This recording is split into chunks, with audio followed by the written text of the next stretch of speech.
Olá, eu sou a professora Jade Brown e os temas da nossa aula de hoje são os institutos da imputação do pagamento e da dação em pagamento. O pagamento traduz o fim natural de toda obrigação. Todavia, existem formas especiais de extinção das obrigações, as quais a doutrina costuma denominar pagamentos especiais ou indiretos. Entre essas formas estão a imputação de pagamento e a dação em pagamento. Vamos começar com a imputação. Juridicamente, imputar significa indicar, apontar. Como se sabe, não há qualquer impedimento para que uma pessoa contraia contra outra em várias obrigações. Assim, o que fazer quando alguém deve várias parcelas a um mesmo credor? A imputação de pagamento é a forma de se quitar um ou mais débitos, quando há vários do mesmo devedor em relação ao mesmo credor. Quando o devedor não possui capital suficiente para a quitação de todas, tem ele o direito de escolher qual das dívidas pretende extinguir em primeiro lugar,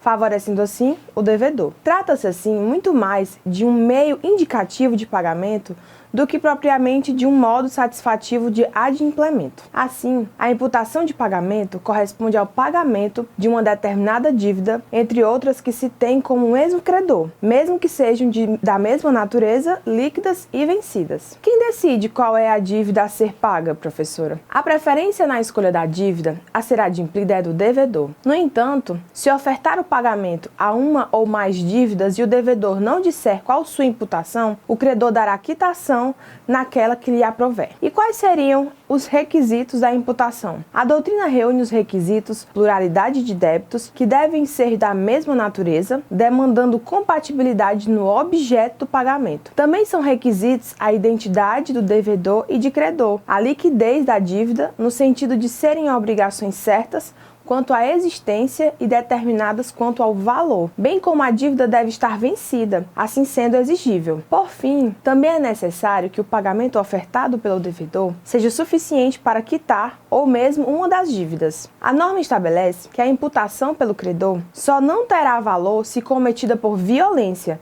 na forma de coação ou dolo. A prova de vício de vontade incumbe ao devedor. Por fim, caso não haja manifestação nem do sujeito passivo nem do sujeito ativo, a imputação será feita pela norma jurídica, conforme as regras de imputação legal. Esclarecidos esses pontos, devemos tratar da dação em pagamento. Se o credor consentir, a obrigação pode ser resolvida substituindo-se o seu objeto. Dar-se algo em pagamento que não estava originalmente na obrigação. Assim, temos uma forma de extinção obrigacional, por força da qual o credor consente em relação à prestação diversa da qual fora inicialmente pactuada. Na dação em pagamento, temos um negócio jurídico bilateral, oneroso e real entre os sujeitos da relação obrigacional, pactuando-se a substituição do objeto obrigacional por outro, o que demanda o consentimento expresso do credor. A dação pode ser efetivada de formas diversas, pela substituição de dinheiro por coisa ou uma coisa por outra, assim como a substituição de uma coisa por uma obrigação de fazer.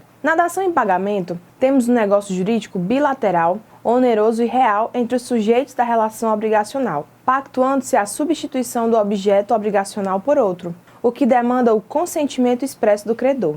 A dação pode ser efetivada de formas diversas, pela substituição de dinheiro por coisa e de uma coisa por outra, assim como a substituição de uma coisa por uma obrigação de fazer. A dação em pagamento poderá ainda ser parcial, ou seja, apenas parte do conteúdo da obrigação é substituído. O devedor, por exemplo, não tendo dinheiro suficiente, dá parte em dinheiro e outra parte em um bem. Atenção! Não existe dação no pagamento com títulos de crédito, porque nesse caso haverá cessão de crédito. Os pagamentos feitos com cheque e por cartão de crédito são pagamentos e não dação. Na dação em pagamento, não há necessidade de equivalência de valor na substituição, somente que as partes manifestem sua intenção de extinguir a dívida com a entrega. Quais os requisitos da dação em pagamento, professora? É um excelente questionamento. São requisitos da dação em pagamento a existência de uma dívida vencida, o consentimento do credor, a entrega de coisa diversa da devida e o ânimo de solver a obrigação principal. A aceitação da dação em pagamento depende de plena capacidade do credor, o representante necessita de poderes especiais para dar esse tipo de quitação. Concluímos aqui a nossa aula de hoje. Não deixe de conferir o material didático disponibilizado na sua área do aluno e a gente se vê na próxima aula.